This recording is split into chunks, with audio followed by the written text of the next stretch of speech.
Hola, vamos a conocer unas breves nociones básicas previas a la lectura de un artículo científico. Antes de que os embarquéis en la aventura de la lectura de artículos de investigación, vamos a ver cuatro conceptos, cuatro nociones básicas que os pueden ser de gran utilidad.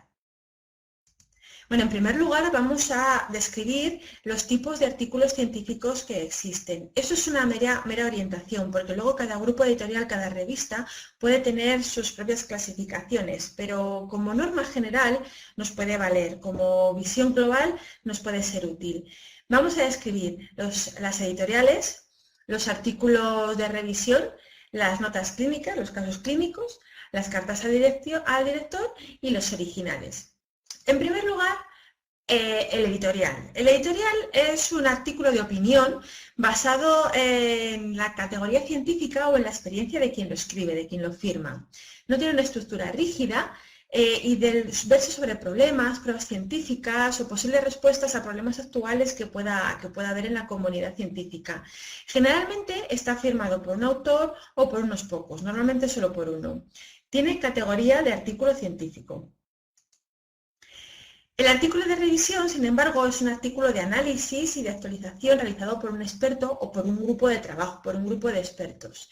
No debemos de confundir la revisión sobre un tema, lo que conocemos como revisión bibliográfica, revisión de autor o revisión narrativa, con una revisión sistemática. La diferencia que existe entre la revisión narrativa y la revisión sistemática es que la revisión narrativa, la revisión bibliográfica al uso, sí que es cierto que sigue una metodología propia, una búsqueda bibliográfica, una síntesis, etcétera, etcétera, pero la revisión sistemática tiene una metodología mucho más exhausta en la cual se peina literalmente las bases de información documental para hallar absolutamente todas las evidencias que haya sobre el tema a tratar. Son dos conceptos distintos, la revisión narrativa y la revisión sistemática. La nota clínica o el caso clínico es un tipo de artículo científico que tiene importancia por lo que se centra en su temática central. Quiero decir que lo importante en este artículo es el mensaje, no tanto la metodología. ¿Qué habla? Pues habla sobre un caso clínico único, algo especial por su transcurso, por su asociación inesperada, por una variación importante, por lo especial del caso. Por eso decimos que es interesante.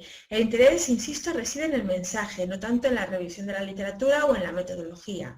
Normalmente tienen tres apartados, que es introducción, observación clínica y discusión o conclusiones, además de la bibliografía. Esto puede variar según revistas, porque cada grupo editorial, cada editor puede marcar sus propios apartados en este tipo de artículos. Si queréis realizar o aprender a realizar o obtener documentación sobre cómo hacer un caso clínico utilizando la taxonomía enfermera Nanda-Knock-Knight, que es muy interesante, pues aconsejo que accedáis al artículo que viene en la pantalla sobre pautas para escribir un caso clínico utilizando las taxonomías enfermeras, que está disponible en el blog Enfermería basada en la evidencia.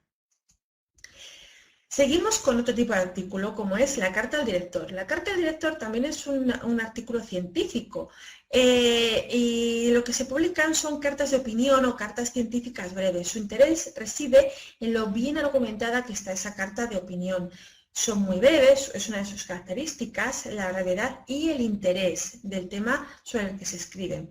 Generalmente es de menos de 60 líneas y tiene poquitas referencias, a veces ni siquiera tiene referencias.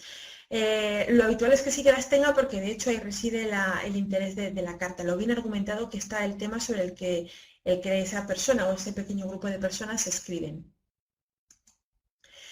El artículo original es el patrón de oro de la publicación científica. El artículo original también tiene cabida a otro tipo de artículo, que es el artículo original breve, que es más cortito y puede que sea de temática no menos interesante, pero igual secundaria o con otro tipo de tratamiento. En fin. El artículo original es el patrón de oro de la publicación científica, es ahí donde se describen los estudios de investigación que se publican y normalmente siguen, o normalmente no, es obligado que sigan el esquema IMRD, I de investigación, ¿por qué se hace la investigación? Sería la justificación. M, método, ¿cómo se realizó? R, resultados, ¿qué se encontró? Y D, discusión, ¿cuál es el significado de los hallazgos? Este esquema es el ABC de la publicación en revistas biomédicas, en revistas científicas. La anatomía de un artículo siguiendo este esquema sería, en primer lugar, título, en segundo lugar, resumen o abstract, después la introducción, material y métodos, resultados y discusión o conclusiones. Y por último, la bibliografía. ¿El título cómo debe ser? El título debe ser breve, conciso, llamativo. Ya sabemos que en una frase nos tiene que dar la mayor información posible sobre el artículo que estamos a punto de leer. El resumen es muy importante. El resumen es fundamental, tiene que estar estructurado exactamente igual que el artículo, con sus resultados y su discusión. Y normalmente tiene pues unas 150 o 250 palabras según revistas. Incluye las palabras clave y el resumen puede estar en inglés, en tal caso se le llama abstract.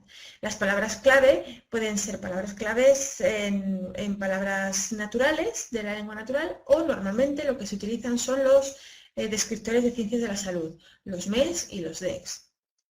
Después ya pasaríamos a la introducción. En la introducción lo que tenemos que encontrarnos es con un marco, algo que nos diga cómo está la situación sobre el tema que va a tratar el artículo, qué es lo que se conoce, por qué tiene interés el tema. Tiene que tener una extensión apropiada, no debe ser ni muy largo ni muy corto, y tiene que tener referencias bibliográficas filiadas, las justas, ni demasiadas, no vaya a ser que luego el resto del artículo no tenga suficiente fundamento bibliográfico, ni demasiadas pocas. Y por último tiene que concluir con los objetivos y el diseño del estudio propuesto. Seguiríamos con el material y métodos. El material y métodos es lo que le da validez al estudio, es a lo que tenemos que poner tal vez más atención. Tiene que seguir una secuencia lógica en la cual se nos vaya a describir el tipo de diseño, las variables a estudiar, el tamaño de la muestra, los criterios de inclusión y de exclusión, las intervenciones, las medidas que se han utilizado para medir las intervenciones, si se han observado las normas éticas, qué análisis estadístico se ha hecho de los datos y con qué herramienta estadística, todo esto. Por último, tendremos los resultados, digo por último no, en siguiente lugar tenemos los resultados que también tiene que tener una exposición secuencial, como el apartado anterior, como el material y métodos, tiene que tener una secuencia lógica y similar, en el cual se nos vayan contando en función del tratamiento estadístico abarcado en el tema anterior, pues cuáles han sido los resultados de ese estudio de investigación. Aquí es importante que encontremos un equilibrio entre el texto y las tablas. Los datos muchas veces se nos va a dar en forma de tablas y es importante que estas tablas estén bien estructuradas y que den la información justa, que no den información poco relevante y que den un aspecto visual aclaratorio más que entorpecerlo. La discusión o conclusiones sería la respuesta que los investigadores dan al tema que se preguntaban al principio. Aquí tenemos que encontrar la respuesta a esos objetivos que los investigadores se habían propuesto al principio. Tenemos que encontrar la respuesta a la pregunta de investigación. Si no, el artículo no es coherente. Esta respuesta debe estar apoyada por evidencia científica, quiere decir que los autores tienen que contrastar sus resultados con los de otros autores que hayan estudiado temas similares, deben de apoyarlo en evidencias a favor y en contra, según lo que haya, etc. También tienen que mostrar las limitaciones que han tenido en el estudio, así como los posibles sesgos. Y por último, la bibliografía. La bibliografía también es un elemento importante de los artículos. En la bibliografía lo que tenemos que tener en cuenta es que deberíamos de potenciar la calidad frente a la cantidad. No tenemos que tener un número excesivo de referencias bibliográficas, tienen que ser las justas. Además tienen que tener un número adecuado, que no sea excesivo.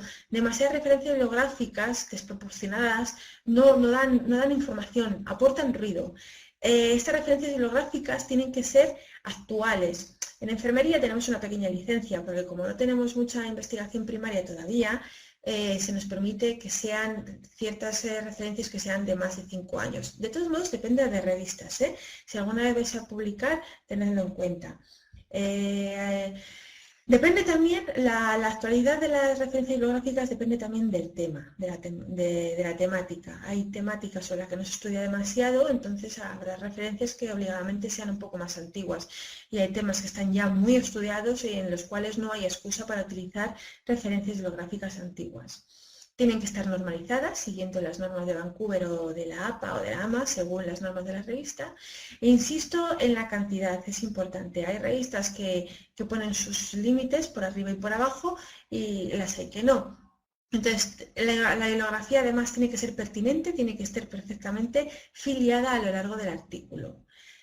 En conclusión, la parte central, la parte clave de un artículo original es la parte de material y métodos a la vez que la de resultados. Lo más importante es eso, material, método y resultados. Es la parte central, el corazón del artículo. Estos apartados son la esencia de la enfermería basada en la evidencia, pues permiten conocer la validez interna y externa, la importancia y la aplicabilidad de ese artículo, con lo cual nosotros tendremos los datos como para saber si ese artículo me sirve, si lo puedo aplicar a mi práctica o si me puede servir para mis propósitos en ese momento concreto. Gracias.